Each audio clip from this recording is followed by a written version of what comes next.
easiest chicken gravy recipe, and it's guaranteed delicious. In with some white wine, the juice in there came out of the chicken that rested on the cake rack for 30 minutes. Bring this up to a rapid boil and reduce it by 1/3 of some corn flour, and I've got some water, so I'm going to pour the water in with the corn flour.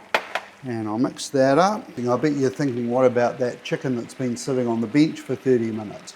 Well, I've wound the oven up to 220 degrees, and I'm going to pop it in there for 2 minutes, just 2 minutes, just to heat the exterior up again. This is reduced by about 1/3, so we'll get the water in, and we'll get some chicken stock concentrate in here. Just squeeze it out, and then we put this back in the fridge until we need stock again. Plenty of cracked pepper in here, corn flour slurry. There you go. Now I'm going to let that simmer for about 2 minutes, and you can see we've got a lovely gravy consistency. That is so easy. It just took a couple of minutes, and I'm done. I'm going to get the chicken back into the hot oven 2 minutes, and then I'll be ready to carve.